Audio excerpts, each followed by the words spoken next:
जय हो जयंती मैया भगवती माता की जय। हेलो भक्तों, राधे राधे, जय श्री कृष्णा। तो आज विजया एकादशी है। मैं विजया एकादशी का व्रत रख रखा है मैंने। तो मैं आज आप लोगों को विजया एकादशी की व्रत की कथा सुना रही हूँ।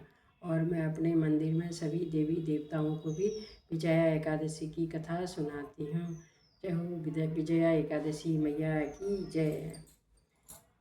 धर्मराज युधिष्ठिर बोले, हे जनार्दन, फागुन माह के कृष्ण पक्ष की विजया एकादशी का क्या नाम है तथा उसकी विधि क्या है, सो सब कहिए। श्री कृष्ण भगवान बोले, हे राजराजेश्वरी, फागुन माह के कृष्ण पक्ष की एकादशी का नाम विजया है। उसके व्रत के प्रभाव से मनुष्य की विजय मिलती है। विजया एकादशी के महत्व के लिए श्रवण का पठन के समस्त पाप नष्ट हो जाते हैं। एक समय देवर्षि नारद जी ने जगत पिता ब्रह्मा जी से पूछा कि ब्रह्मा जी, आप मुझे फागुन माह के कृष्ण पक्ष की विजया एकादशी का व्रत विधान बतलाइए।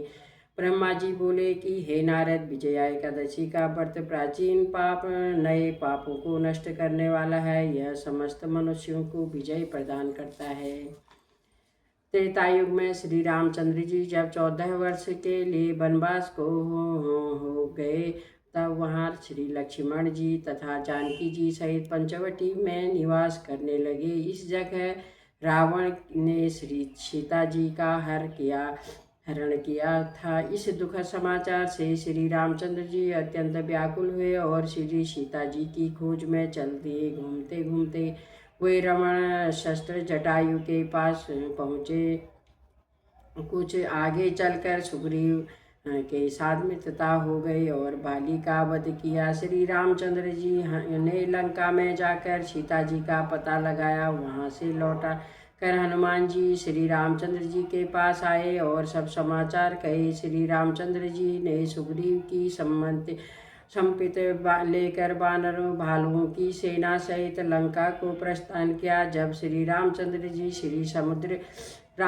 जी समुद्र के किनारे पहुंच गए, तब उन्होंने महान अगाध मगरमच्छ से युक्त समुद्र को देखकर श्री लक्ष्मण जी से कहा, हे लक्ष्मण, समुद्र को हम किस प्रकार पार कर सकेंगे। श्री लक्ष्मण जी बोले, हे श्री राम जी, यहाँ से करीब आधा योजन की दूरी पर कुमारी द्वीप पर वकदालभ्य नाम के मुनि रहते हैं और आप उनके पास जाकर उनका उपाय पूछे। लक्ष्मण जी के वचनों को सुनकर श्री रामचंद्र जी वकदालभ्य श्री ऋषि के पास गए और उनको प्रणाम कर के बैठ गए। मुनि ने उनसे पूछा, हे श्री राम जी, आप कहाँ से पधारे हैं। श्री राम बोले, हे महर्षि, मैं अपनी सेना सहित यहाँ आया हूँ और राक्षसों को जीतने लंका जा रहा हूँ। आप कृपा कर समुद्र पार करने का कोई उपाय बतलाए।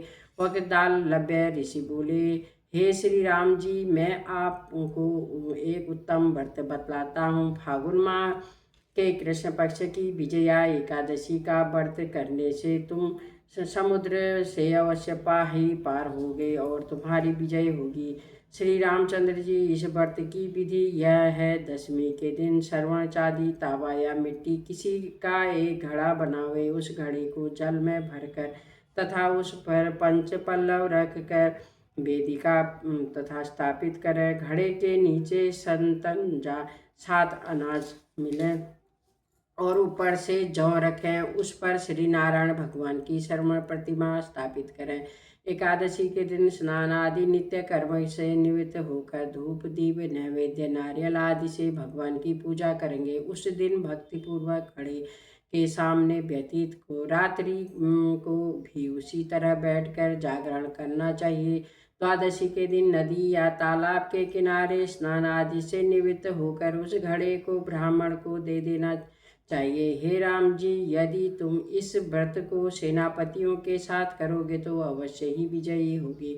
श्री रामचंद्र जी ने विधि पूर्वक विजया एकादशी का व्रत किया और इसके प्रभाव से दैत्यों के ऊपर विजय पाई। अंत में हे राजन, जो मनुष्य इस व्रत को विधि पूर्वक करेगा उसकी दोनों लोकों में विजय होगी। श्री ब्रह्मा जी ने नारद जी से कहा कि पुत्र, जो इस व्रत का महत्व सुनता है और उसको वाजपेयी यज्ञ के फल की प्राप्ति होती है। जय बोलो विजयी एकादशी की जय। गुरु ब्रह्मा गुरु विष्णु गुरुदेवो महेश्वरा गुरु साक्षात ब्रह्मं तस्मै श्री गुरुवे नमो नमः। जय बोलो राधा कृष्ण भगवान की जय, जयंती मैया की जय, कालसिन देवता की जय, जय बोलो पंचकोटि देवी देवताओं की जय।